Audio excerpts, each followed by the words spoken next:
여호와의 말씀이 내게 임하니라. 이르시되 내가 너를 모태에 짓기 전에 너를 알았고 네가 배에서 나오기 전에 너를 성별하였고 너를 여러 나라의 선지자로 세웠노라 하시기로 내가 이르되 슬프도소이다. 주 여호와여 보소서 나는 아이라 말할 줄을 알지 못하나이다 하니 여호와께서 내게 이르시되 너는 아이라 말하지 말고 내가 너를 누구에게 보내든지 너는 가며 내가 내게 무엇을 명령하든지 너는 말할지니라. 너는 그들 때문에 두려워하지 말라. 내가 너와 함께하여 너를 구원하리라. 나 여호와의 말이니라 하시고 여호와께서 그의 손을 내밀어 내 손에 내 입에 대시며 여호와께서 내게 이르시되 보라 내가 내 말을 내 입에 두었노라. 보라 내가 오늘 너를 여러 나라와 여러 왕국 위에 세워 내가 그것들을 뽑고 파괴하며 파멸하고 넘어뜨리며 건설하고 심게 하였느니라 하시니라. 아멘. 뽑고 심으리라, 이런 제목입니다. 몇 년 전에 TV향 광고에서 앞을 보지 못하는 장애인 스키 선수 이야기가 있었습니다. 여러분 한번 생각을 해보세요. 앞을 보지 못하는데 스키 선수입니다. 알파인 스키라고 그냥 쭉 직선으로만 달리는 게 아니고 언덕을 넘어야 되고 그 다음에 이렇게 꼬불꼬불한 곳을 한 30개 정도를 계속 뚫고 나가야 됩니다. 근데 앞을 보지 못하는 사람이 이게 가능할까? 가능합니다. 어떻게 하느냐면 보지 못하는 그 사람 앞에 또 다른 한 선수가 있어요. 그 선수가 뒤에 있는 선수를 쭉 이끌어 가는데 계속 하나, 둘, 업, 다운, 턱, 스탑, 턴 이런 식으로 계속 알려주면 앞에서 알려주는 대로 뒤에 선수가 그대로 따라가는데 이게 되는 겁니다. 그 앞에서 인도하는 사람을 가이드 러너라고 말을 해요. 여러분 이 그림에 보시면 앞에서 이렇게 가면서 뒤를 보고 있는 그 사람이 가이드 러너입니다. 뒤에 따르는 사람이 앞을 보지 못하는 선수고요. 어쩌면 우리 인생도 앞을 보지 못하는 게 아닌가 그런 생각이 듭니다. 캄캄한 앞을 헤쳐나가야 되는 것 같아요. 당장 오늘 저녁에 무슨 일이 일어날지 알 수 없고 캄캄한 것 같은 인생길을 걸어가는 게 우리의 삶 아닙니까? 어떤 때는 이 길이 옳은 길이다라고 판단하고 결정했는데 지나갔더니 잘못된 길이었어요. 어떤 경우는 이 길이 잘못됐다라고 후회했는데 그 길이 좋은 길이었어요. 우리의 인생길은 앞을 보지 못하는 것 같이 캄캄합니다. 그래서 위험하기도 하고 막막하기도 한 거예요. 그러나 그럼에도 불구하고 우리가 인생길을 걸어갈 수 있는 것은 우리를 이끌어 가시는 가이드 러너가 계시기 때문이에요. 그분이 하나님이시죠. 가이드 러너가 우리의 인생길을 이끌어 가듯 선한 길로 인도해 가시고 책임져 가시는 이런 과정들을 예레미야서에 보여주고 있습니다. 오늘 우리는 예언서 중에서 예레미야서 1장을 읽었는데요. 예레미야는 남유다에서 활동한 선지자입니다. 특별히 남유다가 망해가는 과정에 40년 동안 선지자로 있었는데 이 40년 동안 무려 왕이 6번 바뀌었어요. 대부분은 형편없는 왕들이고 하나님을 떠난 사람들이고 그 중에 단 한 명 요시야라고 하는 왕만 그나마 괜찮았는데 이 왕도 비명에 횡사하는 바람에 나라가 격동기에 완전히 무너져 버리게 된 거예요. 바로 그렇게 어려움을 당할 때 종교 지도자들이 우뚝 서서 백성들을 이끌어 갔어야 되는데 제사장들을 비롯한 종교 지도자들은 하나님을 찾는 게 아니고 바알 같은 우상을 섬겼습니다. 지도자들이 그러다 보니까 백성들은 분별력을 잃어서 누가 봐도 분명히 죄를 짓고 있는데 이게 뭐가 죄입니까? 라고 말할 정도로 나라가 형편없이 무너져 있었어요. 도덕적으로 무너지고 세상의 사회의 질서를 유지해가는 공평과 정직 이런 게 다 무너져서 거짓이 팽배한 그런 사회였습니다. 하나님은 예레미야 시대의 이 유다의 상태를 5장 1절에 보면 이렇게 그냥 한탄하듯 말씀을 하시거든요. 너희는 예루살렘 거리로 빨리 다니며 그 넓은 거리에서 찾아보고 알라. 너희가 만일 정의를 행하며 진리를 구하는 자를 한 사람이라도 찾으면 내가 이 성읍을 용서하리라. 여러분 아시지 않습니까? 소돔과 고모라는 의인 10명이 없어서 망했어요. 그런데 이때 당시에 유다는 의인을 한 명도 찾아볼 수 없다고 하실 정도로 무너져 있었습니다. 이럴 때 세상을 다시 변화시키며 하나님의 말씀을 전하도록 하나님이 부르신 사람이 예레미야였어요. 그런데 하나님은 오늘 예레미야를 이렇게 부르시는 과정이 나와 있는데, 예레미야를 찾아오자마자 제일 먼저 이 말씀을, 깜짝 놀라는 말씀을 하십니다. 5절 말씀 보세요. 내가 너를 모태에 짓기 전에 너를 알았고 내가 배에서 나오기 전에 너를 성별하였고 너를 여러 나라의 선지자로 세웠노라 하시기로. 여기 보면 하나님이 예레미야를 알았다고 말씀합니다. 근데 언제 알았다고 하시나요? 모태에 짓기 전에.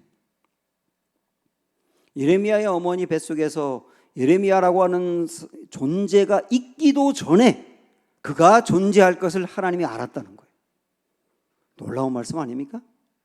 그 존재를 그렇게 미리 알았다니까요. 이사야서 44장 2절에 봐도 하나님이 나를 짓고 나를 모태에서 조성하셨다 이렇게 말씀했습니다. 그러니까 나라고 하는 존재가 엄마 뱃속에 있기 전부터 하나님이 아셨고 나를 엄마 뱃속에 조성하신 분도 하나님이시고 모든 내 인생이 있기 전부터 가이드 러너가 되셔서 주도권을 하나님이 주셨다는 거예요. 예레미야뿐만 아니라 우리도 마찬가지입니다. 정말 내 인생을 하나님이 그때부터 하셨다, 그리고 나를 부르셨다라고 하는 걸 정말 안다면 우리는 절대로 우연히 태어난 존재가 아니라는 것을 알 수가 있어요. 어떤 사람은 부모의 계획 안에 없었다가 태어난 사람이 있어요. 부모가 낳을 생각이 전혀 없었는데, 가질 생각이 없었는데 덜썩 임신이 되는 바람에 보통 아이를 가지면 가정에서 기뻐해야 되는데 이 아이를 갖고 난 다음에 부모가 어떻게 하면 좋냐고, 어떻게 하면 좋냐고, 부모의 계획 안에 없었던 사람이 있어요. 근데 여러분 분명히 아세요? 부모의 계획 안에는 없었어도 하나님의 계획 안에는 있었던 겁니다. 절대로 우연히 태어난 사람이 없어요. 1966년도에 저라고 하는 존재가 어머니 뱃속에 있기 전부터 하나님은 유석열이라는 존재를 아셨어요. 이걸 제가 믿고 나니까 나라고 하는 존재가 얼마나 귀한지, 그리고 절대로 저 자신을 함부로 생각하면 안 된다는 것을 깨닫게 됩니다. 여러분도 마찬가지 아닙니까? 그런데 하나님은 우리의 존재가 있을 것을 미리 아실 뿐만 아니라 그 다음 나오는 말씀을 보면 성별하였고 세웠다고 말씀해요. 성별했다는 말은 구별했다. 구별해서 세웠다는 겁니다. 뭐로 세웠느냐? 선지자로. 언제 세웠다고요? 배에서 나오기 전에. 엄마 배에서 태어나기 전에 이미 하나님은 예레미야를 선지자의 일을 할 사람으로 구별하여 세웠답니다. 놀라운 말씀이죠. 이런 말씀은 여기만 나오는 것이 아니라 성경 곳곳에 있는데 그 중에 하나 시편 139편을 보시면 나의 형질이 갖추어지기도 전부터 주님께서는 나를 보고 계셨으며, 오늘 말씀하고 똑같지 않습니까? 나에게 정하여진 날들이 아직 시작되기도 전에, 그 다음 뭐라고 그랬냐면 이미 주님의 책에 다 기록되었다 그랬어요. 주님의 책에 기록됐다는 말은 뭐냐면 나를 어떤 방법으로 쓰실지에 대한 계획이 있었다는 겁니다. 언제부터요? 엄마 배에서 나오기 전부터.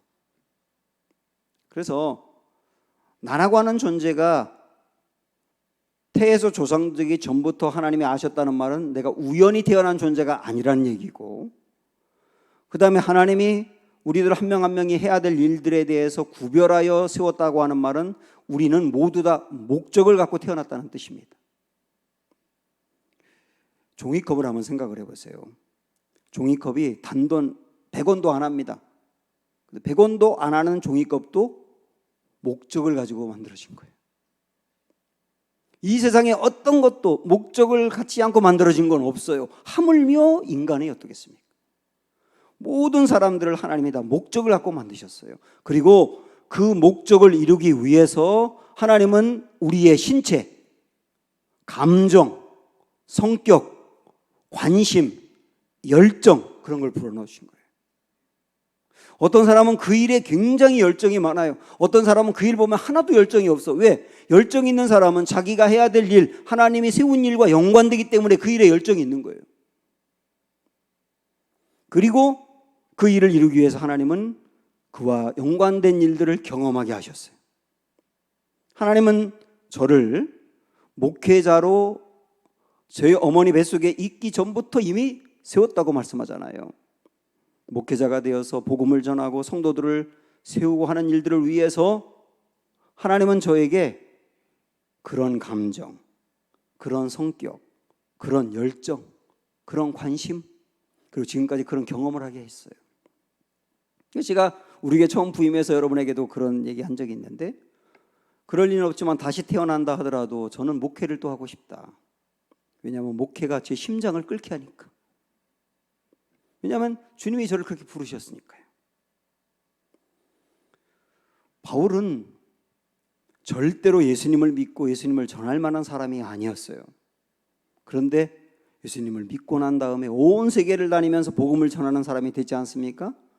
왜 그렇다 그러냐면 사도행전 9장에 보면 하나님이 바울에 대해서 이렇게 말씀했어요. 이방을 위해서 택한 나의 그릇이다. 이방의 복음을 전할 사람으로 하나님이 택한 그릇이기 때문에 바울은 결국 그 길로 가게 됐다는 거예요. 자, 여러분 이걸 정말 마음으로 받아들이신다면 우리 중에 어느 누구도 이 일도 하다 실패하고 저 일도 하다 실패해서 마지못해 지금 일을 하고 있다고 그렇게 생각할 사람은 아무도 없어야 되는 거예요. 그리고 지금 내가 하는 일과 남이 하는 일을 비교해 가면서 내가 하는 일을 부끄러워 여기는 사람이 단 한 명도 없어야 되는 거예요. 그리고 이런저런 일을 하다가 힘들고 어려워서 이제 내 인생 끝났다 그렇게 말하는 것은 자기 자신에 대한 모욕일 뿐만 아니라 나를 지으신 하나님에 대한 모욕이에요. 하나님은 우리 인생의 가이드 러너, 앞서가시며 뒤따라오는 나에게 길을 인도하시며 이끌어 가시고 책임져 가시는 분. 아멘입니까? 그분이 나의 하나님이시다는 것. 이걸 깨닫게 하는 말씀이잖아요. 이렇게 하나님은 예레미야의 인생을 찾아오셔서 선지자로 부르셨다 이렇게 말씀하셨어요. 그러니까 예레미야가 아멘 하고 받아들인 것이 아니고 거절합니다. 6절을 보시면 내가 이르되 슬프도소이다 주 여호와여 보소서 나는 아이라 말할 줄을 알지 못하나이다. 하나님이 선지자로 세운다는 것을 거절하면서 두 가지 이유를 듭니다. 하나는 나 아이다 그 말은 저 너무 젊어요. 실제 이 예레미야는 20살 안팎에 부름받은 것으로 보이거든요. 그러니까 너무 젊어서 그 일을 못한다는 거예요. 또 하나는 말할 줄을 알지 못한다는 말은 선지자의 일을 할 만한 능력이 내게 없어요 그런 얘기예요. 그도 그럴 것은 지금 예레미야는 너무 나이가 어려서 경험이 부족할 뿐만 아니라 1장 1절에 보면 예레미야의 그 고향이 아나돗이라고 나와 있어요. 아나돗이라고 하는 동네는 유다에서 유배지입니다. 원래 솔로몬 때부터 정치적으로 밀려난 사람들이라든지 종교적으로 밀려난 사람들이 유배 간 곳이 아나돗입니다. 아나돗의 제사장이었다는 말은 예레미야의 집안 대대로 유배를 받아서 그곳에 살았다는 얘기예요. 그러니까 유배를 당한 사람들이기 때문에 주류 인생이 아니고 변방의 인생이라고 해요. 그래서 사람들에게 영향력이 없어요. 일단 아나돗 출신이라는 게 문제가 되고, 그 다음에 선지자가 해야 될 일은 온통 죄를 짓고 있는 백성들에게 꾸중을 하면서 깨우쳐야 되지 않습니까? 나중에 보면 이사야가 백성들에게 이 나라 우리 조국이 망한다고 얘기까지 하거든요. 그런 얘기를 들으며 가만히 있을 사람이 어디 있겠어요? 내 나라가 망한다고 말하는데 그냥 두지 않을 겁니다. 그것도 문제가 되고, 게다가 예레미야는 눈물의 선지자라고 하는 별명을 가질 정도로 눈물이 많아요. 내향적인 사람이고 남 앞에 서는 것을 힘들어하는 스타일이에요. 이런 여러 가지 이유들로 인해서 그가 선지자 못한다고 말하는 게 이해가 됩니다. 그런데 예레미야가 선지자 일을 못한다고 말하는 가장 중요한 이유가 있습니다. 사실 우리들이 하나님의 부름을 받고 못한다고 말하는 이유도 거의 대부분 여기 있거든요. 그게 뭐냐면, 여러분 이 말씀 다시 보시면 나는 아이라 그랬잖아요. 하나님의 부름을 받고 하는 말이 뭐냐면 나는 아이라, 나의 인능다. 그 부름을 받고 하나님이 나를 부르셨다에 초점을 두는 게 아니고 내가 그 일을 어떻게 하지요?에 초점이 있는 거예요. 아니 내가 어린데 그 일을 어떻게 하지요? 내가 말할 줄 모르는 사람인데 그 일을 어떻게 하지요? 하나님의 부름에 초점을 두는 게 아니고 내가 어떻게 하느냐에 초점을 두니까 못한다고 말하는 거예요. 이렇게 부인하고 못하겠다고 말하는 이 예레미야에게 하나님이 그를 위로하면서 격려하면서 주시는 말씀이 있거든요. 7절부터 9절까지 보시면 주님이 이제 이렇게 위로하십니다. 여호와께서 내게 이르시되 너는 아이라 말하지 말고, 노란 글씨 있는 거 여러분 초점을 두고 읽어보세요. 하나님이 하시는 말씀인데 내가, 그러시오. 하나님이 내가 너를 누구에게 보내든지 너는 가며 내가 네게 무엇을 명령하든지 너는 말할지니라. 너는 그들 때문에 두려워하지 말라. 내가 너와 함께하여 너를 구원하리라. 나 여호와의 말이니라 하시고 여호와께서 그의 손을 내밀어 내 입에 대시며 여호와께서 내게 이르시되 보라 내가 내 말을 내 입에 두었노라.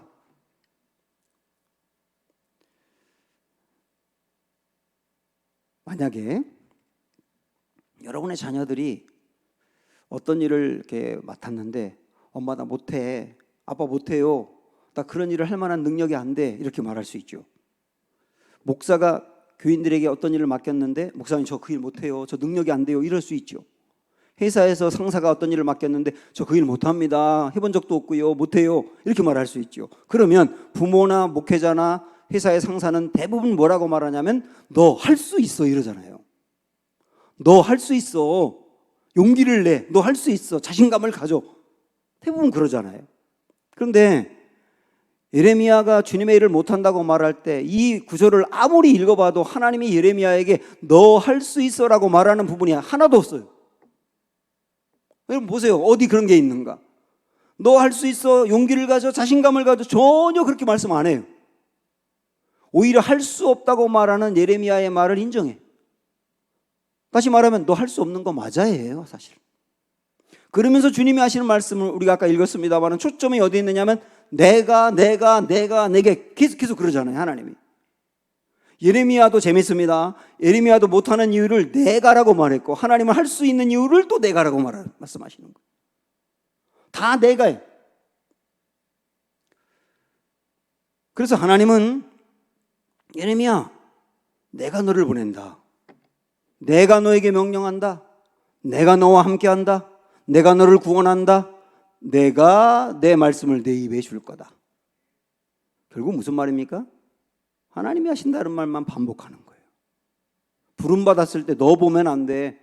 불러주신 하나님만 보면 돼요. 8절에 하나님이 예레미야에게 그러셨거든요. 두려워하지 말라고. 자, 여러분 잘 생각을 해보세요. 두려워하지 말라고 하셨는데 우리도 지금 어떤 어려운 일을 만났을 때 두려워하지 마, 이런 말씀을 들을 수 있잖아요. 근데 두려워하지 말라고 하는 근거가 어디에 있는지를 잘 보셔야 돼요. 만약에 내가 두려워하지 않을 근거가 내 능력이라고 한다면, 내게 능력이 있어서 두려워하지 않아도 된다고 한다면 내 능력으로 감당할 수 없는 일을 만났을 때는 두려워질 거예요. 내 경험이 있어서 두려워하지 말라고 하셨다면 내가 경험으로 해본 적이 없는 일을 만나면 다시 두려워질 거예요. 내가 가지고 있는 어떤 자원, 그게 물질이라든지 인맥이라든지 지식이라든지 이런 것들 때문에 두려워하지 말라고 한다면 내가 갖고 있는 자원으로도 감당할 수 없는 일을 만나면 두려워질 거예요. 다시 말씀드리면 두려워하지 말아야 될 근거가 나 자신에게 있다면 언젠가는 두려워진다는 얘기입니다. 그래서 하나님은 예레미야에게 있는 어떤 걸 가지고 두려워하지 말라고 말하는 게 아니고 두려워하지 말라고 하는 근거는 이거예요. 내가 너와 함께해. 오직 그거예요. 내가 너와 함께해. 그러니까 두려워하지 말아야 해요. 초점을 예레미야에게 두는 게 아니라 하나님에게 둔다고요. 여호수아도 그렇지 않습니까? 여호수아가 모세의 뒤를 이어서 이스라엘 백성들을 가나안 땅으로 데리고 가서 나라를 세우는 중차대한 임무를 맡았을 때 그 전임자가 모세였다고요. 거장이고 타고난 리더십을 발휘했던 사람이고 그의 뒤를 이어서 지도자가 됐다는 건 여간 부담되는 일이 아니지 않습니까? 그래서 여호수아 1장에 보면 하나님이 여호수아에게 두려워하지 말라고 하는 말씀이 굉장히 많이 나옵니다. 그 말은 뭐냐면 여호수아가 두려워하고 있다는 뜻이에요. 두려워하고 있는 여호수아에게 주님이 주신 말씀이 여호수아 1장 5절인데 여러분 거기 보세요. 내 평생에 너를 능히 대적할 자가 없으리니 내가 모세와 함께 있었던 것 같이 너와 함께 있을 것임이니라. 내가 너를 떠나지 아니하며 버리지 아니하리니. 여기에서 여호수아에게 너 할 수 있어 자신감을 가져 일어나요? 없어요. 그런 말씀이. 오직 하나님의 말씀은 내가 너와 함께한다. 모세와 함께 했던 것 같이 너와 함께한다. 이 말씀을 좀 풀어서 여러분이 좀 듣기 좋게 말씀드린다면 이런 얘기입니다. 여호수아, 너 떨 것 없어. 너 모세의 뒤를 이어서 지도자가 됐기 때문에 두려워하고 있지? 너 오해하고 있는 게 있어. 모세가 탁월했던 게 아니야. 모세도 처음 부름을 받을 때 너처럼 두려워하고 못한다고 했어. 모세가 탁월했던 게 아니라 부족하고 두려움이 많은 모세를 이끌어 가신 하나님이 탁월했던 거야. 하나님이 모세의 가이드 러너가 되어서 그를 이끌어 갔던 것처럼 여호수아 너에게도 내가 가이드 러너가 될 거야. 갈 수 있지? 이러시는 거예요. 오늘 우리에게도 똑같이 하나님은 가이드 러너가 되셔서 엄마 뱃속에 있기 전부터 나를 아셨을 뿐만 아니라 나를 세우셨고 그 일을 맡기시며 그 일을 감당하는 것도 내가 너와 함께한다. 초점을 하나님께 두라고 말씀하십니다. 이 말씀이 우리에게 들리기를 축복합니다. 자, 지금까지 우리는 하나님이 예레미야 인생의 가이드 러너가 되신다. 우리 인생에도 똑같이 그렇게 되신다 하는 말씀을 갖고 용기를 얻게 됐어요. 자, 그런데 여러분 여기서 오해하시면 안 되는 게 하나 있는데 하나님이 우리 인생의 가이드 러너가 되신다고 해서 내가 원하고 바라는 대로만 된다는 의미가 아닙니다. 예레미야를 하나님이 불러서 가이드 러너가 되시겠다고 하시면서 그를 선택하셨는데 그에게 너 이런 말을 해 라고 주실 말씀이 있어요. 너 나가서 이런 말을 해, 이렇게 말해. 그게 10절이거든요. 자, 보라. 내가 오늘 너를 여러 나라와 여러 왕국 위에 세워 내가 그것들을 그다음 뭐라고 말씀하느냐면 뽑고 파괴하며 파멸하고 넘어뜨리며 건설하고 심게 하였느니라 이렇게 말씀하세요. 그러니까 에레미야에게 너 가서 이 말을 전해. 그리고 내가 이렇게 할 거야 라고 말씀하시는 거거든요. 지금 주님이 에레미야에게 주신 이 10절의 말씀은 둘로 나눌 수가 있습니다. 하나는 뽑고 파괴하고 파멸하고 넘어뜨리는 거예요. 다 무너뜨려 버리는 겁니다. 기존에 있는 것을 무너뜨리는 거예요. 저는 우리는 이 말씀에서 뽑고를 한번 생각해 보자고요. 기존에 있는 풀들, 나무들 뭐 다 뽑아버린다는 거예요. 뽑고. 근데 뽑는 것으로 끝나지 않고요. 그 다음 뭐라고 그랬냐면 건설하고 심는다. 뽑은 다음에 심고 무너뜨린 다음에 건설한다예요. 이렇게 주님 말씀하시는 거잖아요. 먼저 주님은 그래서 예레미야에게도 그렇게 선포했고 실제로 유다를 뽑으셨어요. 유다를 뽑으셨다고요. 바벨론에 무너지게 했다고. 나라가 완전히 무너졌습니다. 기존에 있던 거 다 뽑혀버렸어요. 그래서 사람들은 아니 하나님이 가이드 러너시라며요. 우리를 앞길로 인도하시면서 우리를 책임지신다며요. 아니 그런데 어떻게 뽑아버릴 수가 있어요? 우리 인생에도 그럴 수 있습니다. 우리 인생에도 어떤 사람들의 삶이 뽑히는 경우가 있어요. 안정적이었던 삶이 뽑히기도 하고 내가 가지고 있던 좋은 것들이 뽑히기도 하고 파괴되고 파멸되고 막 무너지는 겁니다. 이럴 때 정말 당황하게 되고 하나님이 정말 나를 사랑하는가, 내 인생의 가이드 러너가 맞는가 의구심이 생기지 않습니까? 왜 그러실까요? 하나님은 요 뽑고 파괴하고 파멸하며 넘어뜨린다는 것까지만 보면 실족하게 됩니다. 그런데 뽑는 이유가 있어요. 그 이유는 뭡니까? 심기 위해서요. 왜 무너뜨립니까? 건설하기 위해서. 농부가 밭에 씨를 뿌려야 되는데 밭을 보니까 온 사방에 나쁜 잡초로 즐비합니다. 그런데 그 잡초 위에다가 씨를 뿌리지 않아요. 잡초를 다 뽑아버리고 난 뒤에 씨를 뿌리는 거예요. 집을 지을 때도 다 무너져 있는 형편없는 집이라고 생각을 해보십시오. 너무 형편없는 집이에요. 그 집을 조금 다듬고 다듬어서 리모델링해서 쓰느니 무너뜨리고 새로 짓는 거죠.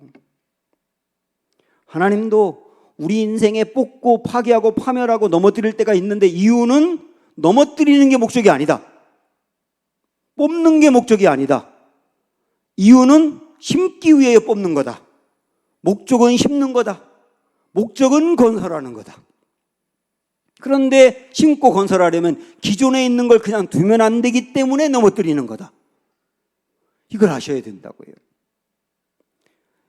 유다 백성들은 바벨론의 포로가 되었고 나라는 완전히 망했고 폐허가 됐습니다. 그 전에 예레미야는 끊임없이 계속 하나님이 주신 말씀대로 여러분 이 나라 망합니다. 이런 식으로 계속 가다가는 파괴됩니다. 파멸합니다. 넘어집니다. 그런 사람들이 말을 듣지 않으니까 막 엉엉 울면서 내 말 좀 들으세요. 정신 차리고요. 그러다 보니까 눈물의 선지자가 됐거든요. 근데 그러는 예레미야를 사람들은 옥에 가두고 매를 때리고 고문하고 핍박하고 그랬습니다. 그런데 유다가 진짜 예레미야 말대로 망하고 난 뒤에 포로로 사람들이 끌려가고 그러면서 깨닫기 시작하는 거예요. 예레미야가 옳았구나. 예레미야가 맞았구나. 이 조국이 망한다고 하는 말, 뽑고 심고 뽑고 파괴하고 파멸하고 무너진다고 말할 때 회개했어야 되는 건데 그때 예레미야의 말을 듣지 않은 게 문제였구나 하는 걸 깨달아요. 그러면서 회개하고 그 다음부터 다 무너진 곳 위에 신앙을 다시 짓기 시작하는 거예요. 이렇게. 다시 짓기 시작하는 거예요. 다시 심기 시작하는 거예요. 제가 예레미야 이 말씀을 연구하면서 이런 생각을 했습니다. 보통 사는 게 굉장히 힘들고 어렵고 위기를 만났을 때는 위로받고 싶잖아요. 그래서 요즘도 코로나 때문에 많은 분들이 어려움 당하고 그러다 보니까 저도 이 기간 동안 가능한 우리 교우들에게 위로하는 설교를 해야 되겠다 이런 생각을 했었습니다. 그런데 예언서 말씀을 읽다가 묵상하다가 불현듯 저에게 드는 생각이 뭐냐면 성경의 구약의 뒷부분에 나오는 이사야, 예레미야, 에스겔, 다니엘, 호세아, 요엘, 아모스, 오바댜, 요나, 미가 쭉 나오는 이 예언서들이 있지 않습니까? 이 예언서들은 전부 다 위기의 순간에 쓰여진 거예요. 나라가 평탄할 때는 예언자들이 활동을 안 합니다. 위기에 빠질 때만 활동하는 거예요. 그런데 위기 가운데 빠져 있고 사람들이 사는 게 너무 힘들고 어려울 때 전하는 예언자들의 메시지는 전부 다 위로가 아니더라고요. 오히려 뭐라고 말하냐면 뽑고 파괴하고 파멸하고 무너지리라는 말씀을 하시는 거예요.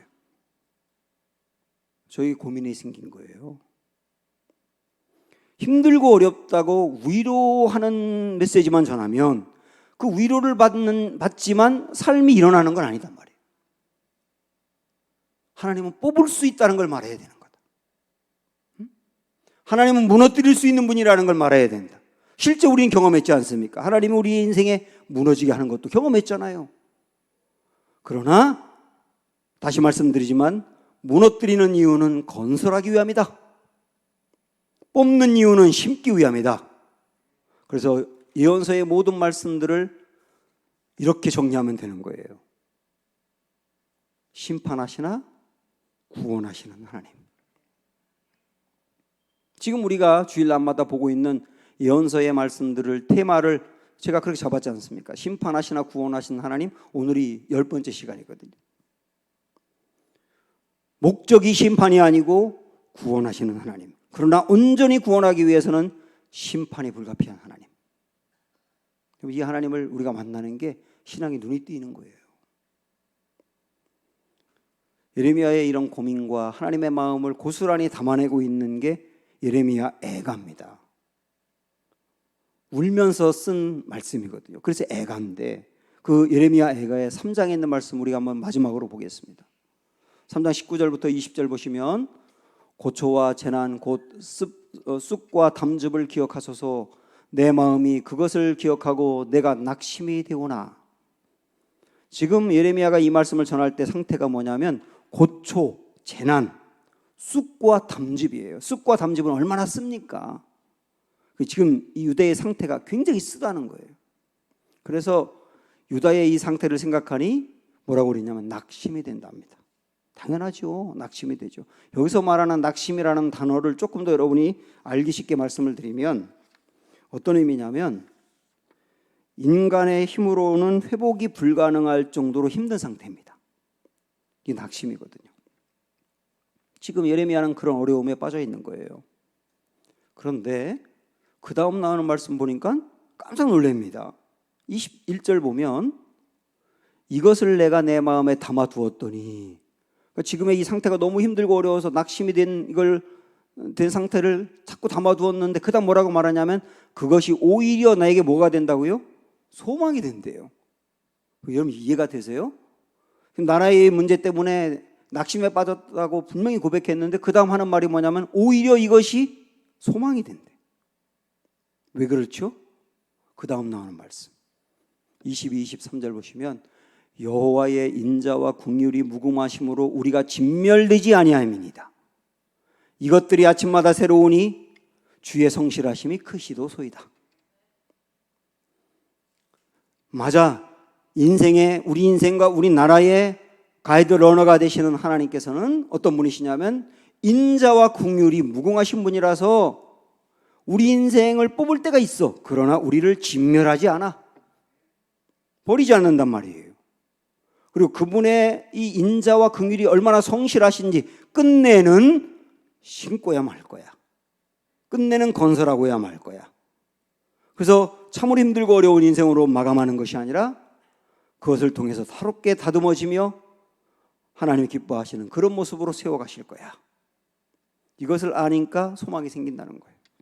사랑하는 여러분, 우리 인생에도 이런 어려움을 당할 때 낙심으로 계속 가지 마시기 바라고 소망을 품으시기를 축원합니다. 그 이유는 하나님 때문이에요. 찬양할까요? 나 같은 죄인 살리신